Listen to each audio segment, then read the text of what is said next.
The Moral Philosopher and the Moral Life by William James in The Will to Believe and Other Essays in Popular Philosophy. Although I have written about this and done my best to interpret this subtle and intriguing text in an article published in William James Studies, I believe in the year 2012. Although I have done that, I'm not going to do that in this video. In the last video, I briefly introduced James' idea that morality depends on sentient beings with preferences.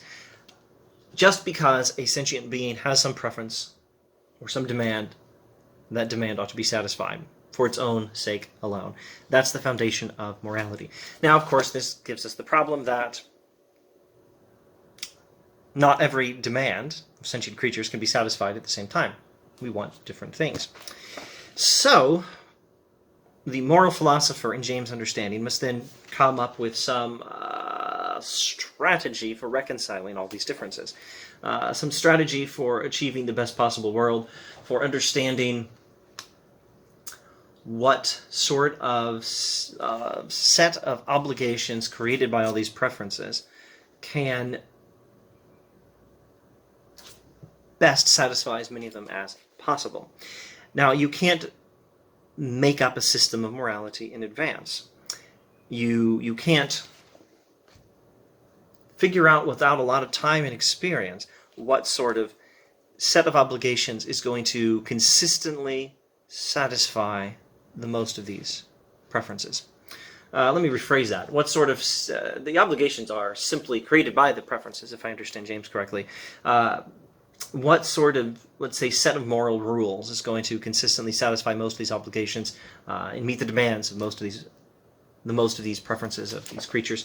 Although we don't just take in mind, we don't merely consider whether a creature has a preference. We also consider the extent of a demand. Not just does some sentient creature want something, but how much does he want it? Nothing can be good or right except so far as some consciousness feels it to be good or thinks it to be right. We see not only that without a claim actually made by some concrete person there can be no obligation, but that there is some obligation wherever there is a claim. Claim and obligation are in fact coextensive terms. They cover each other exactly. But also, and let's say this one again, take any demand, however slight, which any creature, however weak, may make, ought it not for its own sole sake to be satisfied? But also, any desire is imperative to the extent of its amount and makes itself valid by the fact that it exists at all. So we have complications, not only that different sentient creatures want different things, but they don't all want what they want with the same amount. So it must be possible to achieve some account of all these different preferences and the obligations that correspond to them that would make for the most, the greatest possible satisfaction of creaturely demand and preferences, and therefore the most morally complete world. But James says we aren't going to be able to figure that out in advance. You're going to have to apply a lot of time and a lot of experience. The moral philosopher must be an empiricist, not someone who sits in an armchair in an office and comes up with a system of morality. The moral philosopher is going to have to learn from a lot of experience how to put together the system of rules that satisfies to the greatest extent, taking in mind not only the number of obligations created by the preferences of different beings, but also the extent of each particular obligation. You're going to have to learn from a lot of time and experience how to satisfy as many as possible, the extent of each particular obligation being taken into consideration as well. The job of the moral philosopher is to figure that out, and you ought to be an empiricist. The first sentence of this essay, in fact, the main purpose of this paper is to show that there is no such thing possible as an ethical philosophy dogmatically made up in advance. There can be no final truth in ethics any more than in physics till the last man has had his experience and said his say.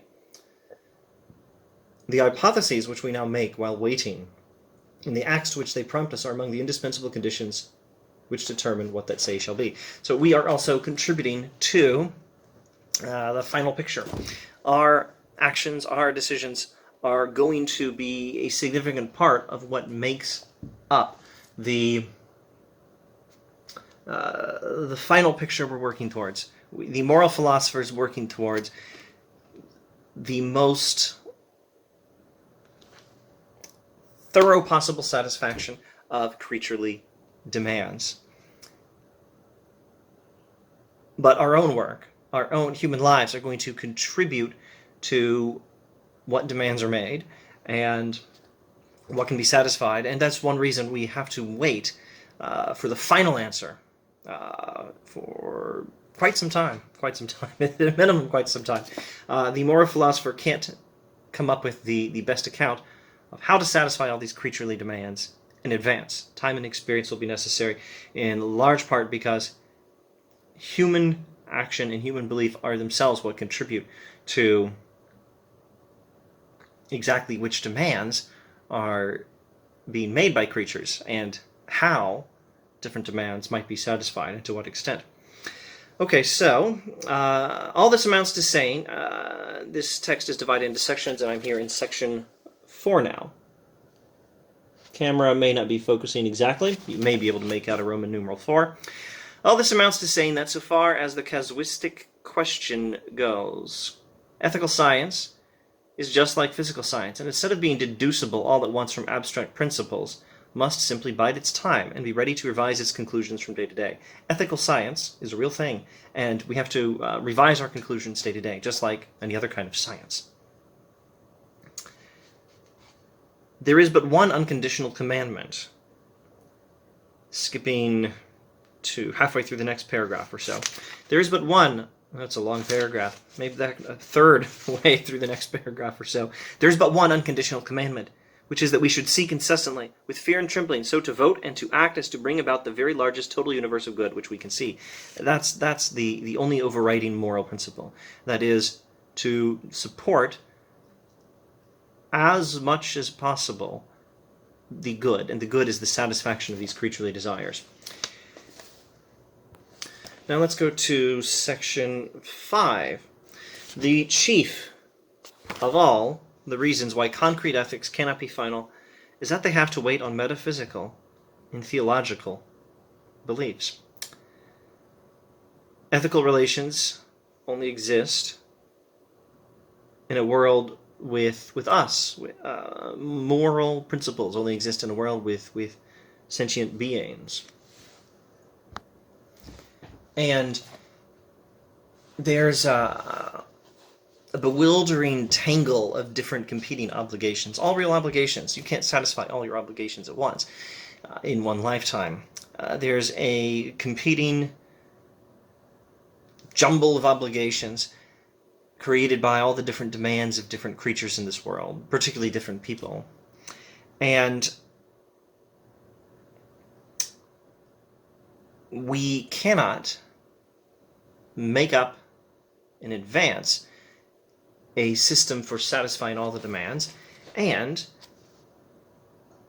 one being in particular, and that being's perspective and that being's preference are going to have an effect on exactly what is the best possible universe, which is to say the universe that has the most good, which is to say the universe that has the most satisfaction of creaturely demand, creaturely preference.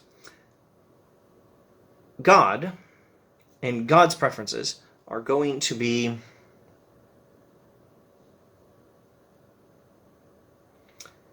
a major contribution to the final picture. And not only does God make a difference here, but belief in God makes a difference here. In a merely human world without God, the appeal to our moral energy falls short of its maximal stimulating power. We're still in section 5 here. We ought to satisfy as many demands as possible, achieve as much good as possible. But God, as James pictures God in this essay, is the good-willed highest being who is going to pursue the greatest good and will have a better understanding of the greatest good than the rest of us. And when we believe in God, we believe that these things are the case. We believe that there is such a being whose knowledge of how to achieve the greatest good exceeds our own, and who is supporting this greatest good, and we are inspired to join in the good work of God here. The moral perspective that believes in God is strengthened and inspired by this belief in God. When, however, we believe that God is there and that he is one of the claimants, one of the beings making a claim in the universe, the infinite perspective opens out. The scale of the symphony is incalculably prolonged. The more imperative ideals now begin to speak with an altogether new objectivity and significance, and to utter the penetrating, shattering, tragically challenging note of appeal. And the strenuous mood awakens at the sound. The strenuous mood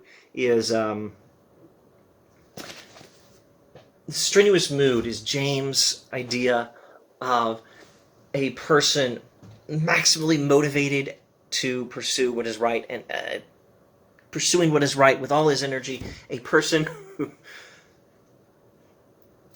really, really working hard to do what is right and make the world as good as possible. The strenuous mood is what we need. We need to energetically, persistently, with all our efforts, strive to make the world as good as we can make it. And the strenuous mood needs religion.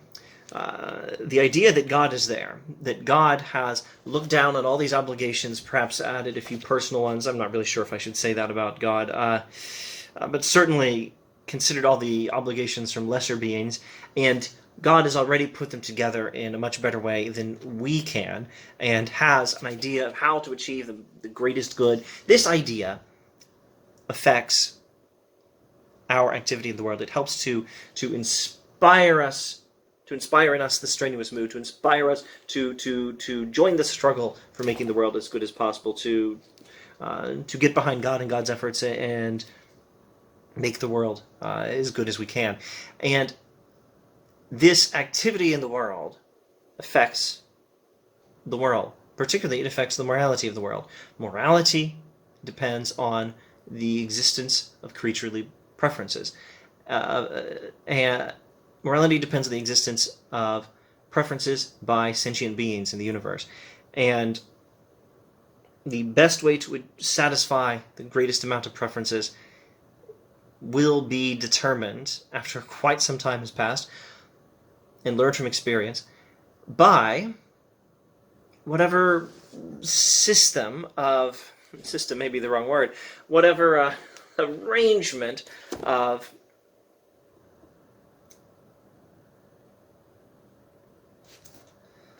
thoughts and rules and actions achieves the greatest satisfaction of these preferences. And we contribute to what preferences there are and to what means there are to satisfy them. And so the structure of the ordered moral universe we're trying to understand will be determined in part by our own actions. So you can't make it up in advance. You have to get out there and start building it. And we need the strenuous mood to do it, and we need religion to get the strenuous mood. At least most of us do. The idea that God is out there requiring us to do this and lending strength to the effort awakens the strenuous mood. The idea of God inspires this. These are wonderful words from James. The strenuous mood awakens the sound. Let's do another sentence again. The more imperative ideals now begin to speak when we believe in this God, with an altogether new objectivity and significance, and to utter the penetrating, shattering, tragically challenging note of appeal. The strenuous mood awakens at the sound. It saith among the trumpets, ha, ha, it smelleth the battle afar off, the thunder of the captains and the shouting. He's drawing from the book of Job in the Bible. There is this passage in the book of Job talking about the war horse. Now the war horse hears the sound of battle or smells the battle and rejoices, goes off to fight eagerly, because that's what the war horse is. This is this poetic description in the book of Job of the war horse rejoicing to go out and do battle. And it's long been taken, I believe, by an early pope. Don't quote me on this, but I want to say it was Gregory the Great, and I want to say Gregory the Great is the name of an early pope. Anyway, it's been read for quite some time this passage allegorically, or maybe I should say morally, as some sort of an image. Yes, I think allegory is an appropriate term. It's been read allegorically as an image of the human soul inspired to fight evil. And that's how James is using it here. The strenuous mood awakens at the sound, it saith among the trumpets, Ha! Ha! It smelleth the battle afar off, the thunder of the captains, and the shouting. The strenuous mood awakens. We are inspired to do good by the idea of God. And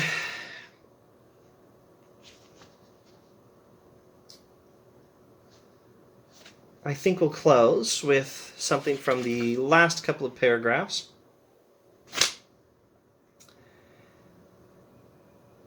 We've talked about God awakening in us the strenuous mood. Let's talk about this next thing. It would seem to, and this is my final conclusion, that the stable and systematic moral universe for which the ethical philosopher asks is fully possible only in a world where there is a divine thinker with all-enveloping demands. If such a thinker existed, his way of subordinating the demands to one another would be the finally valid casuistic scale. His claims would be the most appealing. His ideal universe would be the most inclusive, realizable whole. If he now exists, then actualized in his thought already must be that ethical philosophy which we seek as the pattern which our own must evermore approach. In the interest of our own ideal of systematically unified moral truth, therefore, we as would-be philosophers must postulate a divine thinker and pray for the victory of the religious cause. Meanwhile, exactly what the thought of the infinite thinker may be is hidden from us, even were we sure of his existence, that our postulation of him, after all, serves only to let loose in us the strenuous mood. So, this belief in God does inspire us to do well. It awakens in us, lets loose in us the strenuous mood. But also, James suggests, the existence of a God, of an all-knowing, or at least dramatically wiser than we are, God, who is entirely good-willed, is a necessary condition for there even to exist, at least at this time, an account of the best possible set of obligations, of the best way of satisfying all these different demands. God, James presumes, as a good-willed being, wants this. And God has in mind already, if God exists, an ideal universe. God's preferences are for the most inclusive, realizable whole. God is already willing that best possible world, if God exists. And though we do not know that God exists, the idea that God exists and wills this best possible moral world is an inspiration to us. And if the best possible set of obligations, i.e. an obligation to bring about that best possible world, if that set of obligations exists at all, it must be known and willed only by the mind of God.